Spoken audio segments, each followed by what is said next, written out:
Happy holidays. I can't believe that it is a couple of days until 2024.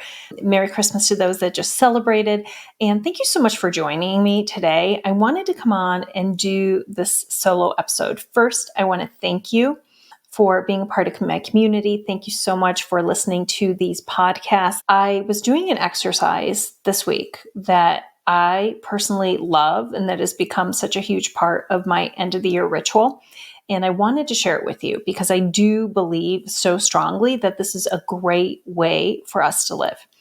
So I want to give credit first to Mel Robbins and Marie Forleo because they have shared within their community, on their podcasts, probably in different posts that they've done over the years, their end of year exercises. And I have participated in those, and I've also been able to take from that and to create something that I do for myself. So I really think that it would be a helpful thing for you to do for yourself as well. So the first part of the exercise really starts with this year. So this year is 2023, and doing a reflection. So pausing to see and ask yourself, what did this year look like? Was I happy with the way things turned out? What are my wins and my highlights from the year? So it's important to celebrate our wins, which we rarely do. We're usually just moving from one thing to the other. And especially this time of year, we're so busy with the holidays, we barely have time for ourselves. And sometimes we just completely slide into 2024 without a chance to celebrate. So look back on your photos, go through your planner if you use a planner like me, or if you write your morning pages. These are wonderful ways for you to be able to look back and to say, what did the year look like? Because we forget. Too often we're moving so quickly, we don't even remember what we did. Looking at your photos, celebrating, where did you go? Who did you spend time with? Did you visit any places? Did you spend more time out in nature? Are there concerts that you went to?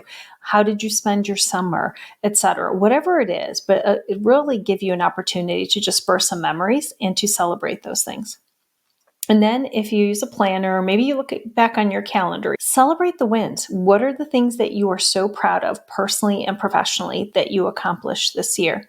Maybe there were goals that you had. Maybe there were unexpected miracles. Maybe things turned out even better than you could have ever have imagined. But taking the time to reflect is so important before we go into the next year. Then I go into gratitude. I love my gratitude practice. I love doing it every day. But when you also spend time intentionally to do it at the end of the year, it's so important to give thanks for being alive, giving thanks for health, giving thanks for shelter, giving thanks for any freedoms that you have that we sometimes take for granted, daily blessings, all of those things, the people in your life that you're grateful for, unexpected blessings that maybe came into your life this year. So just taking time, giving thanks, naming all of those things, and just recognizing how supported you were all year round. Then I ask myself, how did I limit myself?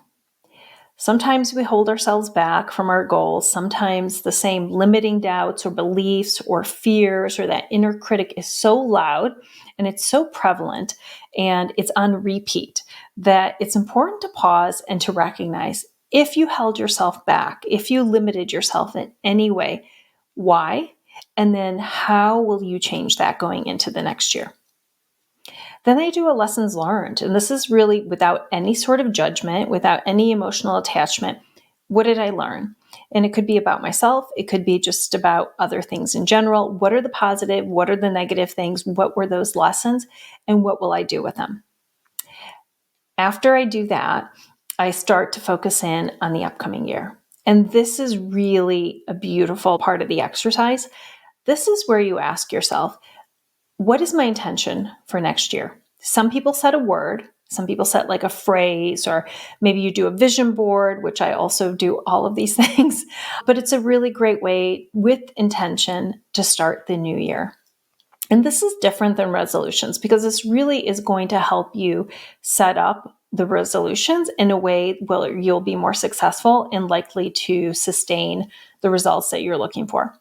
So as you go into the year, set your intention and then write a heartfelt letter to yourself. And this is acknowledging yourself, giving thanks, recognizing how you've grown, celebrating yourself.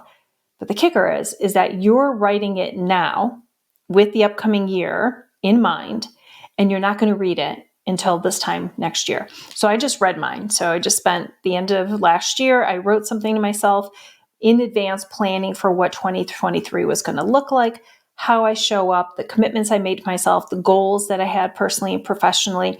And then I thanked myself for showing up this way. It's so amazing to read a letter that you write to yourself. And especially if you can look back and you could say, wow, actually, these things all did happen. I saw it for myself, and then I committed and I took daily aligned action to get there. We all seek praise. We all look for validation. At least most of us do.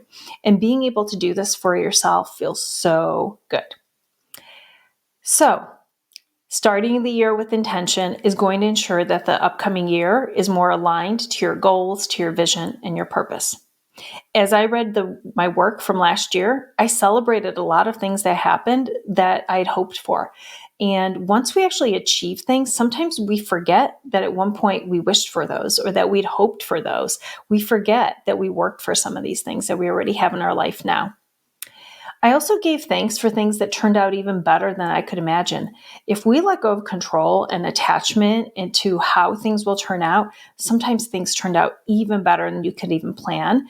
And sometimes it just requires us to get out of our own way and to let go of control.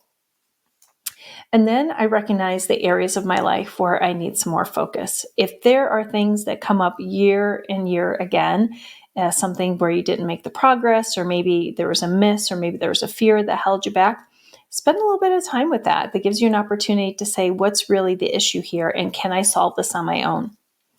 So when you do this exercise, it could get overwhelming when you think about all the stuff that you want to do.